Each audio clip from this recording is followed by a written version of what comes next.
जमीयत उलेमाए हिंद के सदर मौलाना अरशद मदनी हमारे साथ जुड़ रहे हैं और उनकी राय की बड़ी मांग भी है और बड़ी वैल्यू भी है। उनकी राय बहुत गौर से सुनी जाती है। मौलाना मदनी साहब, आपका बहुत धन्यवाद हमसे जुड़ने के लिए। आपसे मेरा पहला सवाल ये है कि जो यूनिफॉर्म सिविल कोड की बात सामने आ गई है और लॉ कमीशन ने 30 दिन का समय भी दे दिया है, 30 दिन में लोगों से कहा है वो अपना सुझाव दे दें। मौलाना अरशद मदनी की इस पर क्या राय है? आप इसका एहतिजाज करते हैं या आपको लगता है कि ये ठीक है? नहीं, हम तो 1300 साल से जिस अपने पर्सनल लॉ के ऊपर सारी दुनिया में और ख़ास तरीके पर हिंदुस्तान में मुसलमान अपने जीवन को गुजार रहा है, हम उसी लॉ को अपने लिए ज़रूरी समझते हैं और हम उसी को रखना चाहते हैं। ये ऐसी चीज़, लेकिन हम इसके ख़िलाफ़ कोई एहतजाज या सड़कों पर उतरने को बिल्कुल पसंद नहीं करते। हम ये समझते हैं कि फ़िरक़ा परस्त लोगों की तरफ से ये एक मसला है जो सियासी मसला है, इसकी कोई वास्तविकता नहीं है।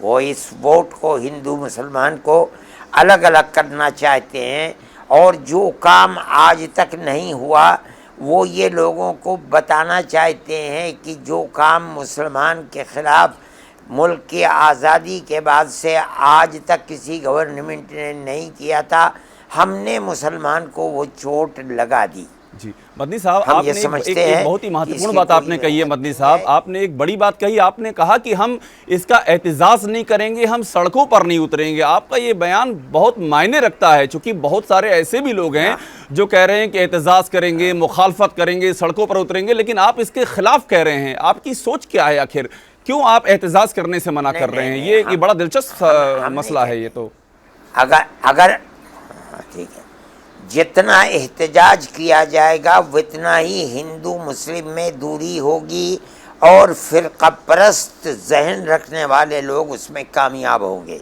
कि आपने तय कर दी कि आप सड़कों पर नहीं उतरेंगे, आपने तय कर दिया आप एहतजाज नहीं करेंगे। फिर आप ये बताइए कि आप इसकी मुखालफत कैसे करेंगे? क्या आप सियासी पार्टियों से गुजारिश करेंगे कि वो आपका साथ दें, पार्लियामेंट में से पास होने से रोकें? आपका रास्ता क्या होगा? नहीं, सियासी पार्टियां जो हैं वो ये कह रही हैं कि ये गवर्नमेंट का एक सियासी पहलू है, इसकी कोई हकीकत नहीं है। इससे पहले भी चौहान साहब की सरकर्दगी में एक बनाई गई थी और 2-3 साल की उनकी रिपोर्ट मेरे सामने रखी हुई है। उन्होंने ये फैसला किया था, मोदी जी ही की बनाई हुई थी, कि यकसा सिविल कोड की कोई हिंदुस्तान के अंदर ज़रूरत नहीं है। मैं समझता हूँ कि वो रिपोर्ट गैर सियासी रिपोर्ट थी, बिल्कुल सही रिपोर्ट थी। इस वक्त फिर दोबारा उसको लाना, कर्नाटक के इलेक्शन के अंदर बिल्कुल किनारे हो जाने के बाद वो इस तरह के मसाइल को उठा करके फिर हिंदू मुस्लिम तफरीक को पैदा करना चाहते हैं। मैं समझता हूँ कि चौहान की जो रिपोर्ट थी वो अपने जगह पर सही थी, उसी के ऊपर गवर्नमेंट को अमल करना चाहिए। अच्छा, मुझे एक बात और बताइए मदनी साहब, आपकी बातें बहुत मायने रखती हैं। ये जो हमारे पास बाकायदा डिटेल है कि ये जो यूनिफॉर्म सिविल कोड आने जा रहा है उसमें क्या क्या ख़ास बातें हैं, मैं आपकी जानकारी में ला दूं। उसमें ये कहा गया है कि जो बहुविवाह होता है, कई शादियों का जो प्रचलन है उस पर रोक लगाई जाएगी, हलाला पर रोक लगाई जाएगी, इद्दत पर रोक लगाई जाएगी, लड़कियों की शादी की उम्र को बढ़ाने की बात कही गई है। उसमें तलाक का जो ग्राउंड है वो एक रखा जाएगा, चाहे वो मर्द का हो चाहे औरत का हो, औरत और मर्द को बराबर का हिस्सा मिलेगा। ये जो सारी बातें हैं मदनी साहब, इनसे कोई इख्तिलाफ है आपको? इनसे आपको कोई उरूज है, कोई इनसे आपको नाराजगी इन बातों से? ये बातें आपको सही लग रही हैं? मुझे मुझे मुझे मुझे हर चीज़ में जो इस्लाम मज़हब ने हमें तालीम दी है उसकी मुखालफत में मुझे हर एक से इख्तिलाफ है। ये बावर कराया जाता है, ये बताया जाता है कि मुसलमान 4 शादियाँ करते हैं। 1 लाख का अगर सर्वे किया जाए तो एक नहीं मिलेगा जिसने 4 शादियाँ कर रखी हों। ये एक प्रोपेगेंडा है, इससे ज़ायद कुछ नहीं है। इस्लाम के ख़िलाफ़ कौन मुसलमान है जो 4 है? बाबा एक बीवी ही नाक चने चबा देती है, 4 को कौन रख करके अपने जीवन को व्यतीत करेगा। नहीं, आपने देखिए बड़ी बात कही। आपने मदनी साहब कहा कि मुसलमान 4 शादियां नहीं करते हैं। अगर सरकार इसी को कानून के रूप में ले आती है तो कोई दिक्कत नहीं करते हैं। नहीं, दिक्कत है। एक आदमी है जिसकी ज़रूरत है, 3 बीवियां उसने की हैं लेकिन उसकी औलाद नहीं होती है। वो ये समझता है कि मेरी औलाद हो सकता है कि चौथी बीवी से हो जाए, ये एक मजबूरी है। मान लीजिए एक मर्द है जो 80 साल तक बूढ़ा नहीं होता है, औरत तो 45 और 50 के अंदर बूढ़ी हो जाती है। अब उसे ज़रूरत है किसी बीवी, या तो इन सब को तलाक दे और या चौथी शादी करे, तीसरी शादी करे। इस्लाम ये नहीं कहता है कि तलाक दे दो, इस्लाम ये कहता है अपनी ज़रूरत को पूरा करो।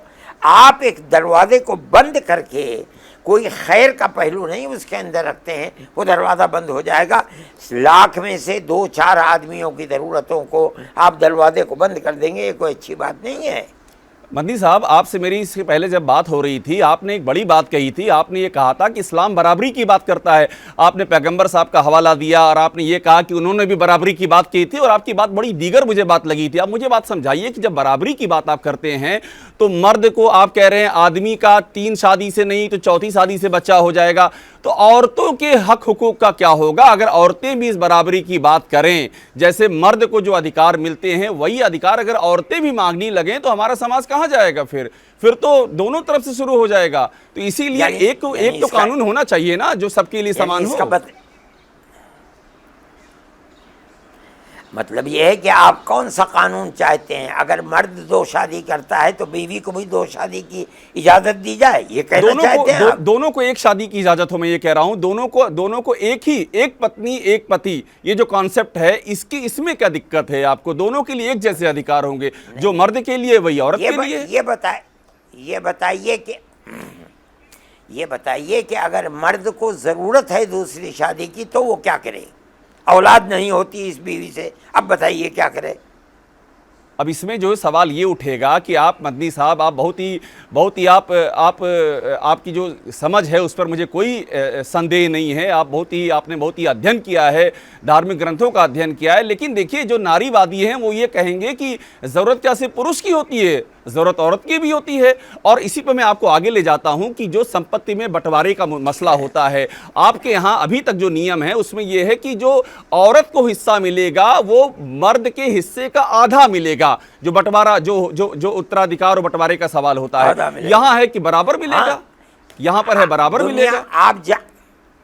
आप जानते नहीं, ये गलत है। इस्लाम ने लड़कों के लिए ये लाजिमी किया है कि बूढ़े माँ बाप की सारी जिंदगी की ज़रूरतों को वो पूरा करेगा, माँ बाप को राज़ी रखेगा। अगर वो माँ बाप राज़ी नहीं है तो हमारा अकीदा है कि अल्लाह उससे राज़ी नहीं है। लेकिन लड़की के लिए ये नहीं है।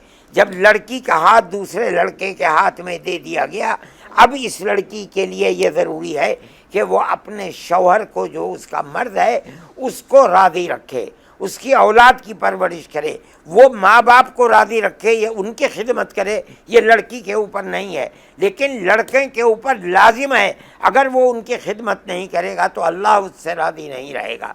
ये चीज़ मर्द के लिए है। जब मर्द बुढ़ापे में माँ बाप के ऊपर खर्च करेगा, उनके लिए कमाएगा, उनके जूते सीधे करेगा, उनके लिए जिएगा, उनके लिए मरेगा, तो उसका हिस्सा भी माँ बाप के हिस्से में ज़्यादा दिया गया। और वो लड़की जो ब्याह के बाद दूसरे के घर चली गई, अब इस लड़की पर लाजिम है कि वो उस घर में जा कर के उनकी खिदमत करे। माँ बाप की खिदमत उसके ऊपर ज़रूरी नहीं है, उसको भी हिस्सा दिया गया, मगर इस लड़के का आधा दिया गया।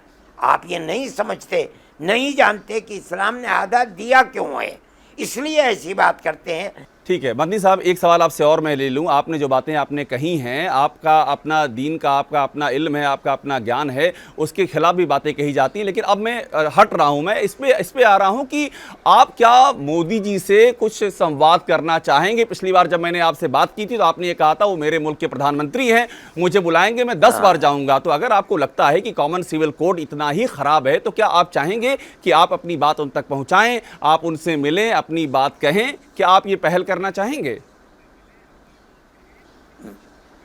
मैं फिर वही बात आपको कहता हूँ कि भाई मैं बहुत छोटा आदमी हूँ, मैं मोदी जी के राय को तब्दील कर दूं, मेरे अंदर ये ताकत नहीं है, इसलिए मैं ये वाहियात काम नहीं करना चाहता। मैं फिर वही कहता हूँ कि वो मेरे मुल्क के प्रधानमंत्री हैं, अगर वो मुझे बुलाएंगे 10 दफ़े तो मैं 10 दफ़े जाऊँगा, लेकिन मैं ये समझ लूँ कि मेरी बात का असर हो जाएगा और वो छोड़ देंगे, मैं नहीं समझता हूँ इस बात को।